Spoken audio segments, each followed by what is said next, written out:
নমস্কাৰ প্ৰিয় বন্ধু বান্ধৱীসকল। শাওণ মাহ হৈছে শিৱ পূজাৰ মাহ।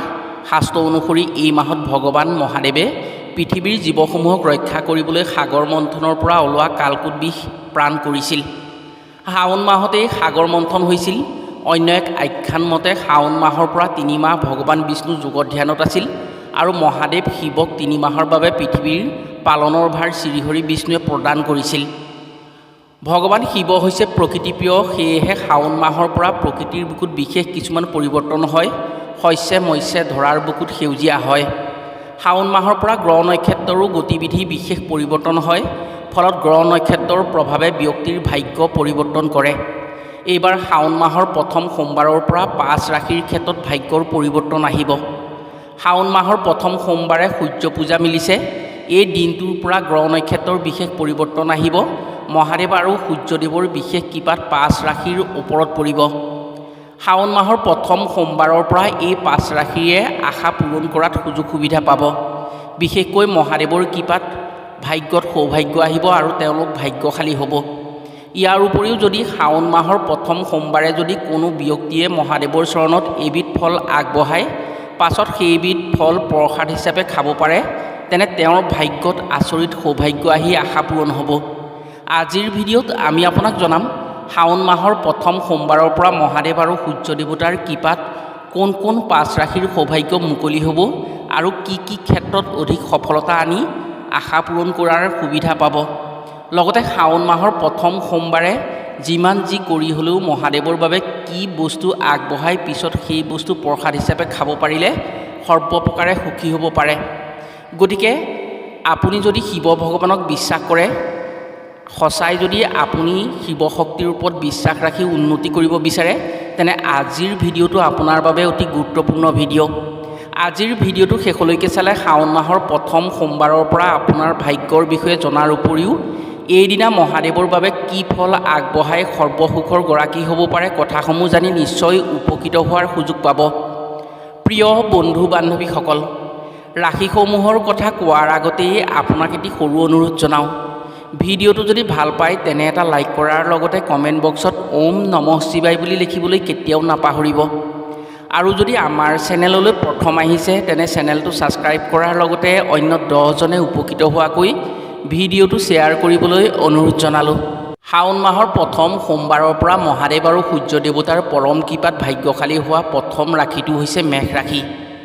আপোনাৰ নামৰ প্ৰথম আখৰ যদি অ, আ, লৰে আৰম্ভণি হৈছে, তেনে জ্যোতিষশাস্ত্ৰ অনুসৰি আপুনি এজন মেষ ৰাশিৰ ব্যক্তি। মেষ ৰাশিৰ ব্যক্তিসকল ধাৰ্মিক আৰু ভগৱান বিশ্বাসী হয়। সামাজিক কামত থাকি ভাল পায় আৰু সমাজত আগস্থান এওঁলোকে পায়। এওঁলোকে শাৰীৰিক শ্ৰমতকৈ মানসিক শ্ৰম কৰি বেছি ভাল পায়। আনক সহায় কৰি বেছি ভাল পায় যদিও আনে তেওঁলোকৰ উন্নতিত বিৰোধিতা কৰি অন্যায় কৰে। সেয়েহে তেওঁলোকে আনলৈ কেতিয়াও ভৰসা নকৰে। নিজেও কাকো অন্যায় নকৰে আৰু আনে অন্যায় কৰিলেও তেওঁলোকে বেয়া পায়। শাওণ মাহৰ প্ৰথম সোমবাৰৰ পৰা আপোনাৰ ভাগ্য অতি ভাল হ'ব। ভাল দিনৰ সূচনা হৈছে আপোনাৰ বাবে। মহাদেৱৰ বিশেষ কৃপাত সৌভাগ্য উদয় হৈছে। চাকৰিৰ শুভ সংযোগৰ পূৰ্ণ সম্ভাৱনা আহিছে। যিসকল মেষ ৰাশিৰ জাতক জাতিকাই চাকৰিৰ বাবে কষ্ট কৰি আছে, তেওঁলোকে অলপ চেষ্টা কৰিলেই আশা পূৰণ কৰিব পাৰিব। মহাদেৱৰ পৰম কৃপা পৰিছে, যাৰ ফলত ভাগ্য উদয় হৈছে। চাকৰি কৰাসকলৰ বাবে পদোন্নতি আহিছে। উচ্চ আসনৰ সংযোগ আছে। ব্যৱসায় কৰ্ম আদিত লাভৱান হ'ব পাৰিব। বিবাহৰ ক্ষেত্ৰত থকা বাধাসমূহ দূৰ হৈ প্ৰেমত সফলতা পাব। নিজে নভবা কিছুমান কামৰ সফলতা আহিব আৰু সমাজত জিলিকি উঠিব পাৰিব। পাৰিবাৰিকভাৱে মেষ ৰাশিৰ ব্যক্তিসকলে শাওণ মাহৰ প্ৰথম সোমবাৰৰ পৰা ঘৰৰ সহযোগিতা পাব আৰু আনন্দিত হৈ সুখী হ'ব পাৰিব। স্বাস্থ্য ভালে থাকিব আৰু নিৰোগী হৈ থাকিব পাৰিব। 2024 বৰ্ষৰ শাওণ মাহৰ প্ৰথম সোমবাৰৰ পৰা মহাদেৱ আৰু সূৰ্য দেৱতাৰ পৰম কৃপাত ভাগ্যশালী হোৱা দ্বিতীয় ৰাশিটো হৈছে মিথুন ৰাশি। যিসকল ব্যক্তিৰ নামৰ প্ৰথম আখৰটো ক, দ্বিতীয় ছ, ঘৰে আৰম্ভণি হয়, তেওঁলোক মিথুন ৰাশিৰ ব্যক্তি হয়। এই দিনটোৰ পৰা অৰ্থাৎ শাওণ মাহৰ প্ৰথম সোমবাৰৰ পৰা আপোনাৰ জীৱনত বিশেষ পৰিৱৰ্তন আহিব। মংগলৰ শুভ স্থানত অহাৰ বাবে আপোনাৰ ভাগ্যত থকা বাধাসমূহ দূৰ হ'ব। শনিৰ গতি শুভ স্থানত অহাৰ বাবে কৰ্মত সাংঘাতিক সফলতা আহিব। যি কৰ্ম কৰি আছে সেই কৰ্মত সফলতা দুগুণ পাব। এই ৰাশিৰ ব্যক্তিসকল উদাৰ প্ৰকৃতিৰ হোৱাৰ বাবেই এওঁলোকে আনৰ অপকাৰৰ কথা খুব কম চিন্তা কৰে। আনে অন্যায় কৰে, কিন্তু এওঁলোকৰ ধৈৰ্যগুণ বেছি হোৱাৰ বাবেই সহজতে আনক অপকাৰ কৰাৰ কথা কেতিয়াও নাভাবে আৰু নিজৰ কৰ্মৰ ওপৰত অগাধ বিশ্বাস ৰাখে এই ৰাশিৰ ব্যক্তিসকলে। আনলৈ খুব কম আশা কৰে। যদিও এই ৰাশিৰ ব্যক্তিসকল অলপ খঙাল, তথাপি এওঁলোকে আনৰ দুখত দুখী হৈ সহায় কৰে। এওঁলোকে যিকোনো কামত বাধা বিপত্তিৰ মাজেৰে আগুৱাব লগা হয়। নিজে কষ্ট সহিষ্ণু আৰু কৰ্মপটুতা হোৱাৰ বাবেই সফলতা বেছি পায়। জাতকৰ দৃঢ়তা বেছি, কিন্তু স্থিৰতা কিছু কম দেখা যায়। যিকোনো কাম আৰম্ভ কৰাৰ পাছত সেই কামটো শেষ নকৰালৈকে তেওঁলোকে মনত শান্তি নাপায়। শাওণ মাহৰ প্ৰথম সোমবাৰৰ পৰা আপোনাৰ কৰ্মত শনিৰ শুভস্থানলৈ আহিব। কৰ্মত বিশেষ উন্নতি আহিব। আলস্য কিছুমান কাম কৰাৰ সুযোগ পাব। মাজে মাজে যি হতাশাত ভুগি আছিল সেই হতাশাৰ প্ৰভাৱ কমিব আৰু কৰ্মত উন্নতি কৰিব পাৰিব। মংগলৰ বিশেষ কৃপাত ভাগ্যৰ পৰিৱৰ্তন আহিব। হয়তো চাকৰিৰ দিশত শুভ সংযোগ হ'ব পাৰে। এই ৰাশিৰ কোনো ব্যক্তিয়ে যদি চাকৰিৰ কাৰণে চেষ্টা কৰি আছে, মংগলৰ কৃপা পৰাত শুভ সংযোগ হৈ আশা পূৰণ হোৱাৰ সুযোগ সুবিধা আহিব। ব্যৱসায় বাণিজ্যত বিশেষ আগুৱাব পাৰিব আৰু আগৰ তুলনাত সফলতা বেছি পাব। মহাদেৱৰ কৃপাত যিকোনো ক্ষেত্ৰতেই কষ্ট পাবলগীয়া নহয়। হঠাৎ ধন পোৱাৰ সুযোগ পাব পাৰে আপুনি। ৰাজ সাহায্য বা কোনো বন্ধু বান্ধৱৰ সহায় পাই কৰ্মক্ষেত্ৰত এক নৱসংযোগ হ'ব পাৰে। প্ৰেম পাৰিবাৰিক ক্ষেত্ৰত অতি শুভ দেখা গৈছে। সাংসাৰিক জীৱনত সুখ আহিব আৰু পাৰিবাৰিকভাৱে সমস্যা দূৰ কৰিব পাৰিব। এই দিনটোৰ পৰা এই ৰাশিৰ জাতক জাতিকাসকলে শাৰীৰিকভাৱে অতি সুখী হ'ব পাৰিব। ৰোগ ব্যাধিৰ পৰা বিশেষ আমনি নাপায়। এওঁলোকে ৰোগ ব্যাধি শূন্য হ'ব। দেৱাদিদেৱ মহাদেৱৰ বিশেষ কৃপাত আপোনাৰ সৌভাগ্য মুকলি হৈ এক পৰিৱৰ্তন আনিব পাৰিব এই দিনটোৰ পৰা আৰু উন্নতিৰ দিশত আগুৱাব পাৰিব। শাওণ মাহৰ প্ৰথম সোমবাৰৰ পৰা গ্ৰহ নক্ষত্ৰৰ শুভ সংযোগ আৰু দেৱাদিদেৱ মহাদেৱৰ বিশেষ কৃপাত ভাগ্যশালী হোৱা তৃতীয় ৰাশিটো হৈছে কৰ্কট ৰাশি। এই দিনটোৰ পৰা কৰ্কট ৰাশিৰ জাতক জাতিকাই আচৰিত সুযোগ সুবিধা পাব। শত্ৰুৰ পৰা কোনো বাধা বিঘিনি নাপায়। উন্নতিৰ দিশত কোনো বাধা নোপোৱাকৈ আগবাঢ়িব পাৰিব। আপোনাৰ নামৰ প্ৰথম আখৰ যদি মধুনীয়া ড আৰু হৰে আৰম্ভণি হৈছে, তেনে আপুনি এজন কৰ্কট ৰাশিৰ ব্যক্তি। কৰ্কট ৰাশিৰ ব্যক্তিৰ ক্ষেত্ৰত সৌভাগ্য এয়াই যে এওঁলোকে যিকোনো বিপদত আনৰ সহায় পায়।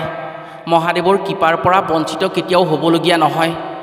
মহাদেৱৰ কৃপা থকাৰ বাবেই এওঁলোকে বিপদৰ সময়ত আনৰ সহায় সুবিধা পায় আৰু বেছিভাগ কৰ্কট ৰাশিৰ ব্যক্তিয়েই মহাদেৱৰ ভক্ত হয়। এই ৰাশিৰ জাতক জাতিকাসকল বিশেষকৈ বন্ধুপ্ৰিয় হয়। আনৰ লগত সহজতে মিলিব পাৰে আৰু আনৰ পৰা সহায় এওঁলোকে পায়। আপোনাৰ ক্ষেত্ৰত এই বিশেষ দিনটোৰ পৰা সম্পদৰ যোগ মিলিছে। আপুনি মহাদেৱৰ কৃপাত যিকোনো প্ৰকাৰে সম্পদৰ গৰাকী হ'ব পাৰিব। উত্তৰাধিকাৰী সূত্ৰে কোনো মাটি সম্পত্তি বা গাড়ী মটৰৰ গৰাকী হ'ব পাৰে এই দিনটোৰ পৰা। ব্যৱসায় যদি কৰি আছে, তেনে লগৰ কোনো হৃদয়বান লোকৰ আগমন হ'ব পাৰে আপোনাৰ ব্যৱসায়ৰ ক্ষেত্ৰত আৰু সেই ব্যক্তিৰ সহায়ত আপুনি বহুখিনি আগুৱাই যোৱাৰ সুযোগ সুবিধা পাব পাৰে। এই সময়ছোৱাৰ পৰা আপোনাৰ ভাগ্য উদয় হৈছে। মহাদেৱৰ কৃপাত যিকোনো প্ৰকাৰেই আপোনাৰ উন্নতি আহিব। আপোনাৰ ক্ষেত্ৰত যদি কোনো ব্যক্তি আপোনাৰ জীৱনলৈ এই দিনটোৰ পাছৰ পৰা আহিছে, তেনে আপুনি জানিব আপোনাৰ উন্নতিৰ পথ মুকলি হৈছে। আৰ্থিক দিশত এই দিনটোৰ পৰা কোনো ধৰণৰ কষ্ট নাপায় আৰু কাৰো ওচৰত আপুনি হাত পাতিবলগীয়া নহয়। আপুনি যদি লেখক, অভিনয়ৰ লগত জড়িত হৈ আছে, তেনে কোনো শুভাকাংক্ষীৰ সহযোগত আপোনাৰ কৃতিত্ব লাভ কৰি সমাজত জিলিকি উঠিব পাৰিব এই দিনটোৰ পৰা। বিশেষকৈ কৰ্কট ৰাশিৰ ব্যক্তিসকল সাহসী আৰু ধৈৰ্যশীল হোৱাৰ বাবেই হাতত লোৱা কামৰ সফলতা কেতিয়াও নেহেৰায়। চাকৰি, ব্যৱসায়, প্ৰেম, পাৰিবাৰিক যিকোনো ক্ষেত্ৰতেই শাওণ মাহৰ প্ৰথম সোমবাৰৰ পৰা আপোনাৰ শুভ হ'ব। বিশেষকৈ অৰ্থনৈতিক দিশত সবল হোৱাকৈ আপুনি উত্তৰাধিকাৰী সূত্ৰে সম্পদ লাভ কৰাৰ সুযোগ সুবিধা পাব। আপুনি যিসমূহ কামৰ বাবে আশা কৰি আছে, বছৰ বছৰ ধৰি অপেক্ষাত আছিল, তেনে কামৰ সফলতাই আপোনাক আনন্দিত কৰিব পাৰিব এই দিনটোৰ পৰা। শাৰীৰিক সুস্থতাই আপোনাৰ কৰ্ম উদ্যম বঢ়াব। শৰীৰত কোনো ৰোগ ব্যাধিৰ আশংকা নাপাব। শাওণ মাহৰ প্ৰথম সোমবাৰৰ পৰা মহাদেৱ আৰু সূৰ্য দেৱতাৰ কৃপাত ভাগ্যশালী হোৱা চতুৰ্থ ৰাশিটো হৈছে মকৰ ৰাশি। আপোনাৰ নামৰ প্ৰথম আখৰ যদি খ আৰু বজ্ঞা জৰে আৰম্ভণি হৈছে, তেনে আপুনি এজন মকৰ ৰাশিৰ ব্যক্তি। এই দিনটোৰ পৰা অতি শুভ দিনৰ আগমন হ'ব আপোনাৰ ক্ষেত্ৰত। আপুনি আশা কৰা যিকোনো কামত সফলতা পাব। আৰ্থিক দিশত থকা সমস্যাসমূহ নাইকিয়া হ'ব। মানসিক অশান্তি, ৰোগ ব্যাধিৰ সমস্যাৰ পৰা পৰিত্ৰাণ পাব। এই দিনটোৰ পৰা মহাদেৱৰ বিশেষ কৃপা পাব আপুনি। শুক্ৰ আৰু বুধ শুভ স্থানত হোৱাৰ লগতে কৰ্মস্থানত শনিৰ শুভ সংযোগ হৈছে।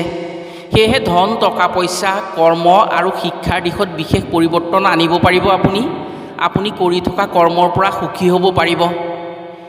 মকৰ ৰাশিৰ ব্যক্তিসকল সহজ সৰল আৰু কৰ্মপটু হয়, সেইবাবে তেওঁলোকে আনক বিচাৰিবলগীয়া নহয় কেতিয়াও। পৰহিতকাৰী স্বভাৱৰ বাবে কেতিয়াবা বিপদৰ সন্মুখীন হ'বলগীয়া হয়, তথাপিও এওঁলোকে আনক অপকাৰ নকৰাকৈ থাকে। মকৰ ৰাশিৰ ব্যক্তিৰ ক্ষেত্ৰত মহাদেৱৰ বিশেষ কৃপা থাকে। শাওণ মাহৰ প্ৰথম সোমবাৰৰ পৰা মহাদেৱৰ বিশেষ কৃপা পৰাত আপোনাৰ জীৱনত দুখৰ অন্ত পৰিব। চাকৰি কৰাসকলৰ বাবে সুবাৰ্তা আহিব, পদোন্নতি হ'ব পাৰে, উচ্চ আসনৰ সংযোগ আছে। নতুন চাকৰি সংযোগ হৈ আশা পূৰণ হোৱাৰ সুযোগ আহিব পাৰে চাকৰি প্ৰত্যাশিত প্ৰাৰ্থীৰ বাবে। ব্যৱসায়ীসকলে আনৰ পৰা অৰ্থাৎ কোনো হৃদয়বান ব্যক্তিৰ সহযোগত নিজৰ ব্যৱসায় উন্নতি কৰাৰ সুযোগ সুবিধা পাব পাৰে। শিক্ষাৰ্থীসকলে শিক্ষাৰ দিশত আগুৱাবলৈ সুযোগ সুবিধা পাব, লগতে নিজৰ নাম যশ প্ৰসাৰ কৰিব পাৰিব। এই ৰাশিৰ ব্যক্তিসকলে মহাদেৱৰ কৃপাত এই বিশেষ দিনটোৰ পৰা প্ৰেম পাৰিবাৰিক ক্ষেত্ৰত কোনো ধৰণৰ বাধা নাপায়। মাটি সম্পত্তিৰ গৰাকী হোৱাৰ সুযোগ পাব, পৈতৃক সম্পদৰ ভাগিদাৰ হ'ব পাৰিব আৰু সাংসাৰিক ক্ষেত্ৰত থকা বেমেজালিসমূহ দূৰ হৈ সুখ শান্তি লাভ কৰিব পাৰিব। ৰোগ ব্যাধিয়ে বিশেষ অপকাৰ কৰিব নোৱাৰে, মহাদেৱৰ কৃপাত ৰোগমুক্ত হ'ব পাৰিব। 2024 বৰ্ষৰ শাওণ মাহৰ প্ৰথম সোমবাৰৰ পৰা মহাদেৱৰ বিশেষ কৃপাত ভাগ্যশালী হোৱা 5 নম্বৰ ৰাশিটো হৈছে সিংহ ৰাশি। আপোনাৰ নামৰ প্ৰথম আখৰ যদি ম আৰু মধুনীয়া তৰে আৰম্ভণি হৈছে, তেনে নিঃসন্দেহে আপুনি এজন সিংহ ৰাশিৰ ব্যক্তি। আপোনাৰ বাবে মহা সৌভাগ্য আহিছে মহাদেৱৰ কৃপাত এই দিনটোৰ পৰা। মহাদেৱৰ কৃপাত আপুনি এই সময়ছোৱাৰ পৰা ভাল ফল দেখিবলৈ পাব। আপুনি যদি ধাৰ ঋণত ডুবি আছিল, সেই ধাৰ ঋণৰ পৰা মুক্তি পোৱাৰ সুযোগ পাব। পূৰ্বতে কৰি থকা কামৰ সুফল আহিব এই দিনটোৰ পৰা। এই দিনটোৰ পৰা মহাদেৱৰ বিশেষ কৃপা বৰষিব আপোনাৰ ৰাশিৰ ওপৰত। সন্তানৰ পৰা সুখৰ বাৰ্তা পাব, সন্তানৰ সুখত সুখী হ'ব পাৰিব। আপোনাৰ কৰ্মৰ সফলতা ইমানেই আহিব, য'ত যি কামেই নকৰক কিয় তাৰ সফলতা বিচাৰি হাবাথুৰি খাবলগীয়া নহয় মহাদেৱৰ কৃপাত এই দিনটোৰ পৰা। ৰাজনৈতিক পথাৰত আপুনি আনৰ পাছত যোৱাৰ প্ৰয়োজন নহ'ব, আপোনাক বিচাৰিহে আনে হাবাথুৰি খাব লাগিব। সামাজিক বা ৰাজনৈতিক দিশত আপোনাৰ জয় নিশ্চিত হ'ব আৰু বহুজনৰ ওপৰত আপুনি আপোনাৰ ক্ষমতা প্ৰদৰ্শন কৰিব পাৰিব। ব্যৱসায়ত অধিক উন্নতি হোৱাৰ লগতে সমান্তৰালভাৱে সম্পদৰ গৰাকী হোৱাৰ সুযোগ পাব এই দিনটোৰ পৰা। যিসমূহ কামৰ বাবে আপুনি হাবিয়াস কৰি আছিল বা চিন্তা কৰি আছিল, দেৱাদিদেৱ মহাদেৱৰ কৃপাত এই দিনটোৰ পৰা সেইসমূহ কামে আপোনাক নিজে নিজে লগ দিব। এক কথাত ক'বলৈ গ'লে এই দিনটোৰ পৰা আপোনাৰ ৰাজভোগৰ সুযোগ সুবিধা আহিব পাৰে। আপুনি যদি সংগীতৰ সৈতে জড়িত ব্যক্তি বা কলা কৃষ্টিৰ লগত সংযোগী ব্যক্তি, তেনে উচ্চ সন্মানেৰে সন্মানিত হোৱাৰ সুযোগ সুবিধা আহিব আপোনাৰ বাবে। কিন্তু শনিৰ স্থান কিছু অশুভ হোৱাৰ বাবে শত্ৰুৰ পৰা কিছু হেঁচা পাব পাৰে। আপুনি এই ক্ষেত্ৰত এই দিনটোৰ পৰা শত্ৰুৰ কাৰণে কিছু সাৱধান হ'ব লাগিব। সদায় সাৱধান হৈ আগবাঢ়িলে সুফল নিশ্চয় পাব। শৰীৰত যি বাধা পাই আছিল, সেই বাধাসমূহ দূৰ হ'ব।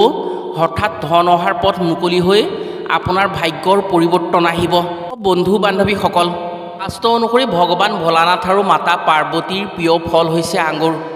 যদি শাওণ মাহৰ প্ৰথম সোমবাৰে ভোলানাথৰ বাবে প্ৰসাদ হিচাপে আঙুৰ আগবঢ়াব পাৰে, তেনে আপোনাৰ ক্ষেত্ৰত অতি শুভ হ'ব। ইয়াৰ উপৰিও শাস্ত্ৰমতে শাওণ মাহৰ প্ৰথম সোমবাৰে যি লোকে নিজৰ ঘৰৰ সদস্যসকলৰ সৈতে মিলি আঙুৰ ভক্ষণ কৰে, সেই ঘৰত মা পাৰ্বতী আৰু মহাদেৱৰ বিশেষ কৃপাত সুখ সমৃদ্ধি বৃদ্ধি হয়, ঘৰখনলৈ সমৃদ্ধিশালী আহে। আপুনি শাওণ মাহৰ সোমবাৰত মহাদেৱক পূজা কৰক বা নকৰক, কিন্তু শাওণ মাহৰ সোমবাৰত আঙুৰ ফল নিশ্চয় ঘৰলৈ আনক আৰু ঘৰত সকলোৱে মিলি আনন্দ মনেৰে খাবলৈ চেষ্টা কৰক। শাওণ মাহৰ প্ৰথম সোমবাৰৰ পৰা এইসমূহ ৰাশিৰ ক্ষেত্ৰত মহাদেৱৰ বিশেষ কৃপা বৰষিব, যাৰ ফলত তেওঁলোকে বিশেষ কিছুমান কামত সুযোগ সুবিধা পাই উন্নতি কৰিব পাৰিব। এই শাওণ মাহত যদি যিকোনো ব্যক্তিয়ে মহাদেৱক ভক্তি কৰি মহাদেৱৰ পূজা প্ৰাৰ্থনা কৰি মহাদেৱক হৃদয়ংগম কৰিব পাৰে, তেনে যিকোনো ক্ষেত্ৰতেই মহাদেৱৰ শক্তিৰ দ্বাৰা সেই ব্যক্তিয়ে উন্নতি কৰিব পাৰিব। আশা কৰিছোঁ আজিৰ ভিডিঅ'ৰ জৰিয়তে নিশ্চয় উপকৃত হ'ব পাৰিছে।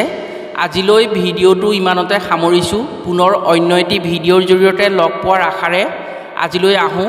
সকলো ভালে থাকক, সুস্থ থাকক। ধন্যবাদ।